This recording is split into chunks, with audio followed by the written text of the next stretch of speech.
She's back.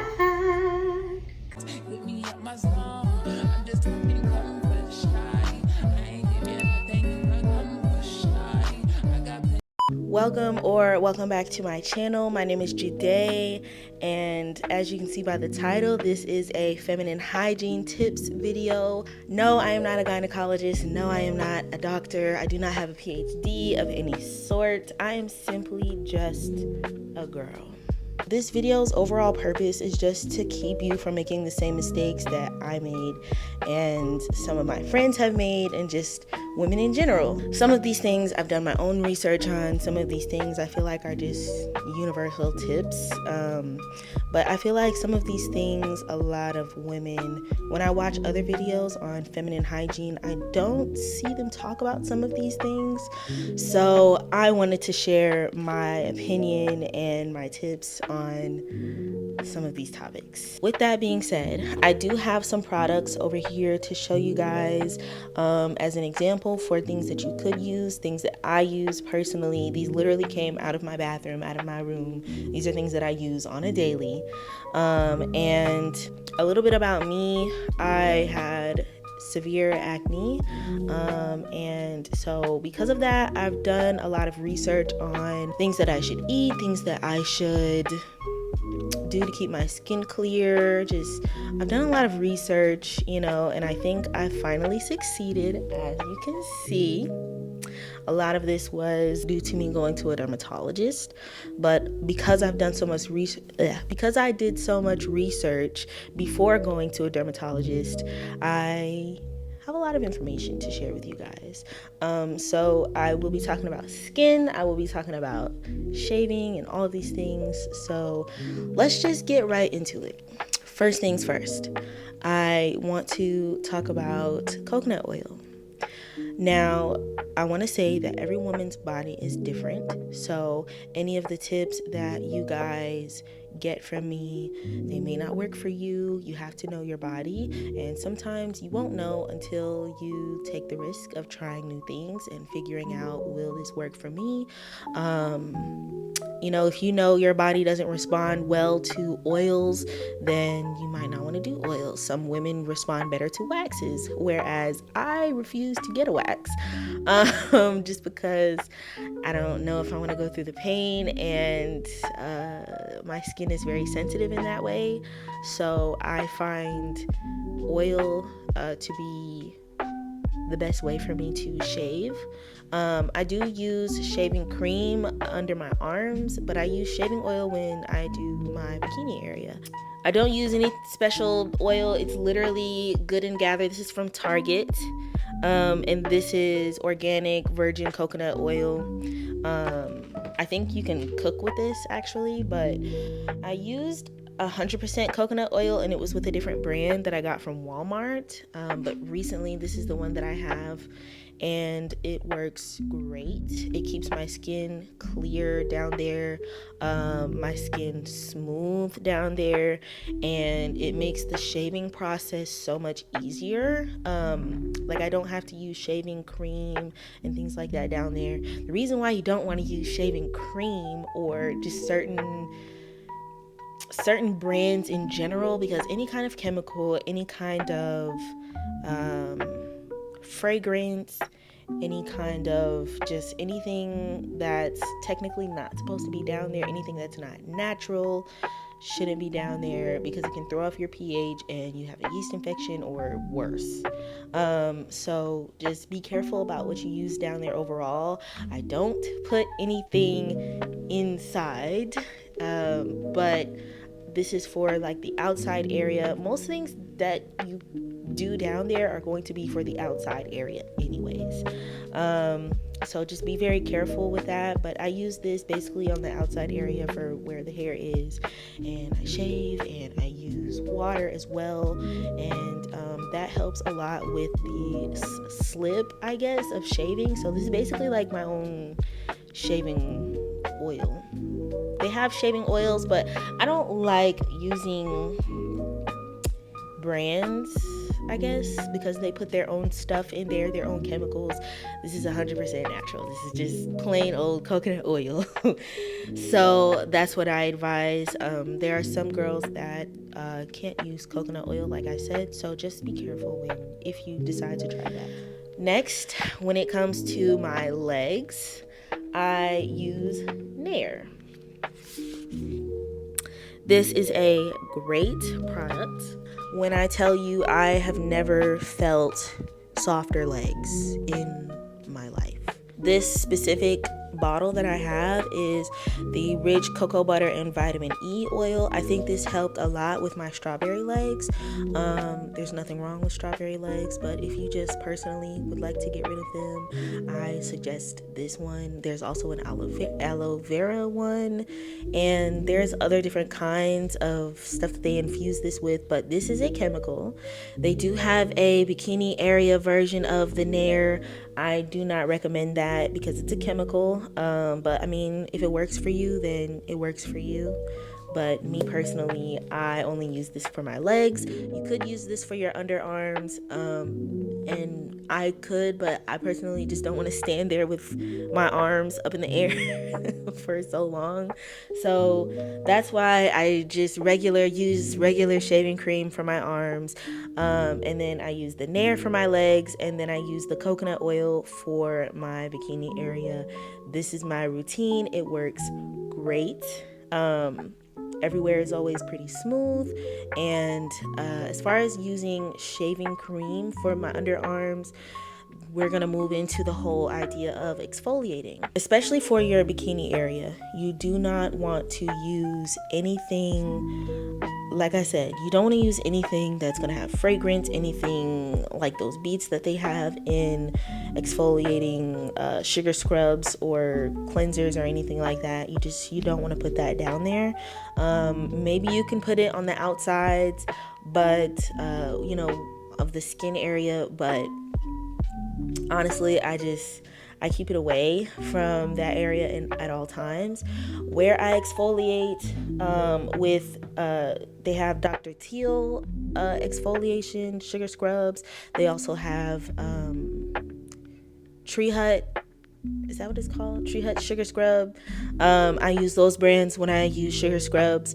But if you want an all natural sugar scrub that you could use for your bikini area, I use the coconut oil and I mix it with regular sugar, like actual sugar, and I exfoliate the outsides. That's how I exfoliate my bikini area. That keeps away the bumps, and it's natural.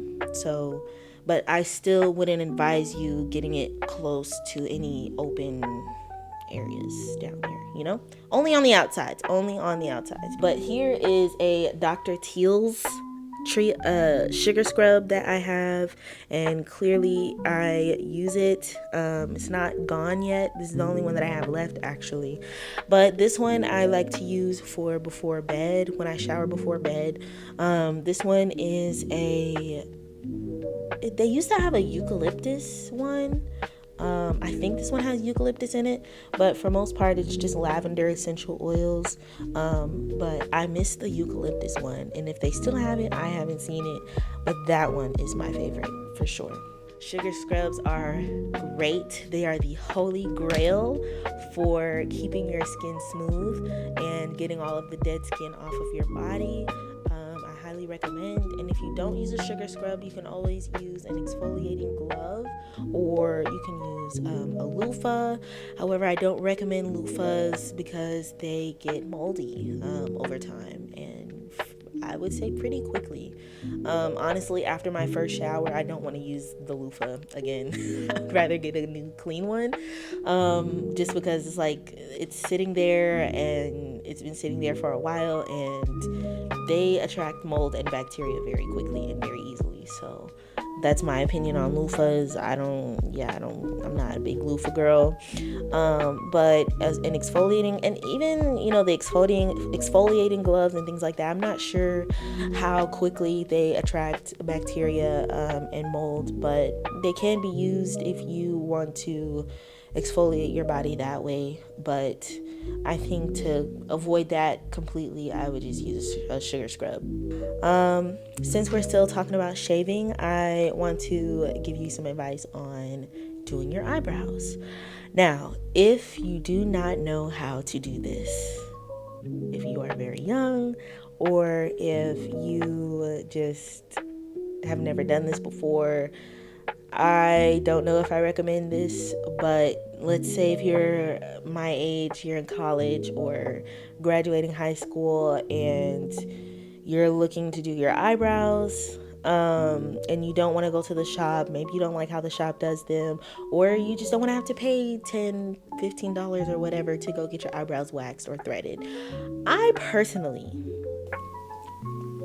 I use razor blades, and these specifically are the razor blades that I use.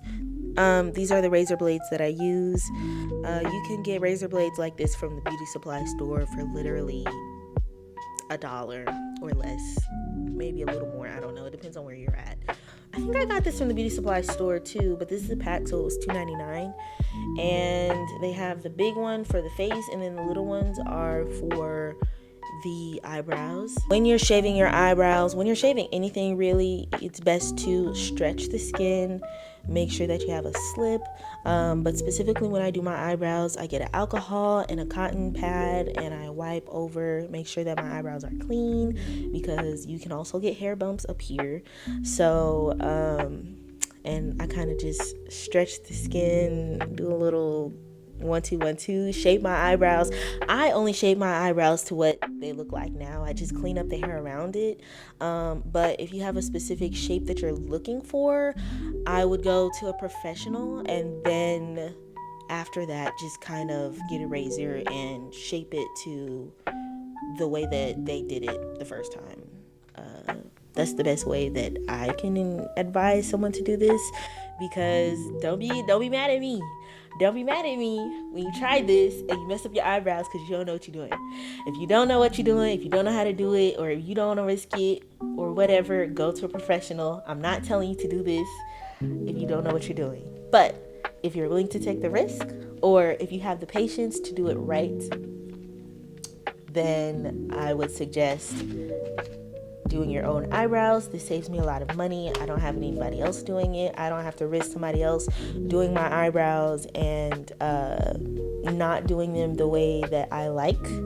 So, and I have several vlogs where I've done my own eyebrows, and you can see how I do my eyebrows if you want a tutorial. I said this already, no fragrances down below.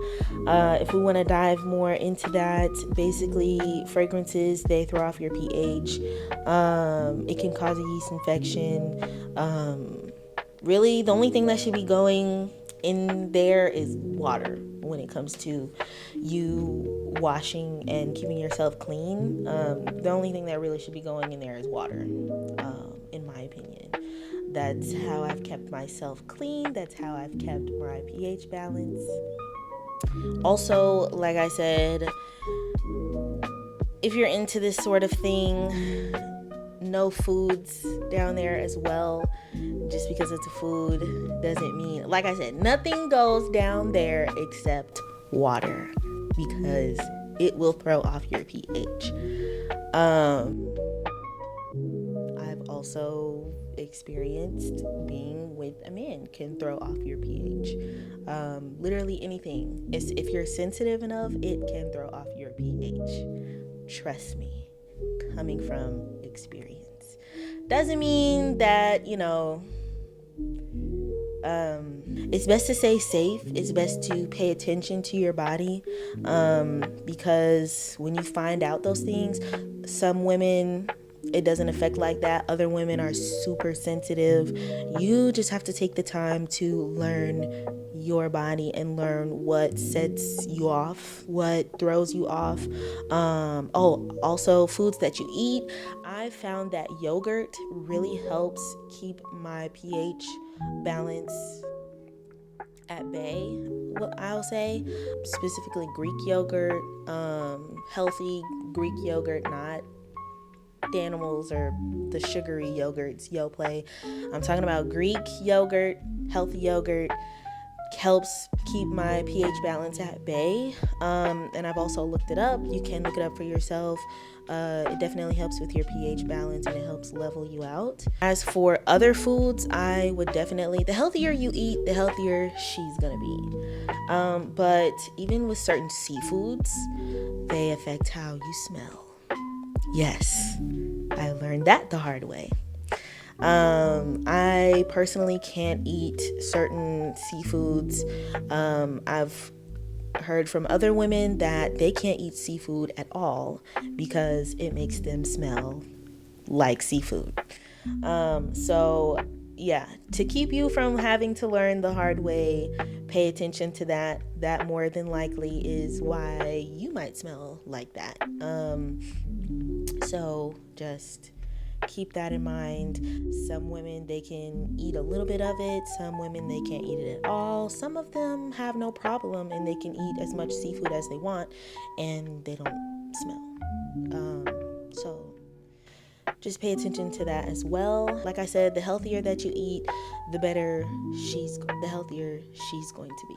If you are prone to yeast infections or infections in general, tight clothes are a no-no, especially if you are a heavier girl. You have to let sis breathe. You know what I'm saying? If she's not breathing, that's also bad. There needs to be airflow.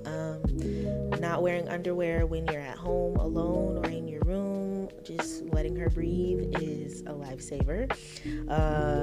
Not wearing tight underwear or not wearing underwear that is breathable with a breathable fabric. That can also cause yeast infections or skin irritation down there. It's a whole thing. And if you are a heavier girl like me, then it doesn't take much for anything to obstruct the airflow down there because you have thick thighs or you have a big butt or whatever. So you definitely want to be cautious when just thinking about those things. And if you don't already, definitely start, especially if you realize that you've had those issues already. So this wasn't on my list of things to talk about, but before I go into the other basics of feminine hygiene that have nothing to do with this, I really want to say this. So I've seen so many videos on social media about the metals and just the feminine products as far as pads and tampons causing cancer and things of that nature. I think I'm gonna move to cloths instead of the traditional feminine products because I don't want to have to deal with that. This may be oversharing, but cervical cancer is in my health history. And so I feel like me personally, I am more at risk to have it. And so especially if putting tampons or wearing pads can increase that risk, then I definitely don't want to wear it. So if you yourself, if you know that you have a history of cancer in your family or just you don't want to take the risk at all, they do have pads that you can wear. They have underwear that has the cloth in it that's thicker for periods and things of that nature. I'm still doing my research. I haven't found what I actually want to use yet. So, but I'm doing the research to make sure that I don't have to deal with wearing tampons and regular products. I just want to put that out there. It may not seem serious now, but later on in life, I don't want to have to hear that that's a possible reason as to why. So I just want to stay away, and I'm just advising that you maybe look for other possible outlets and products to use when it comes down there. And like I said, the more natural, the better. And those products, they're not even tested with blood or a blood-like consistency. They're tested with water, and blood and water are not the same consistency.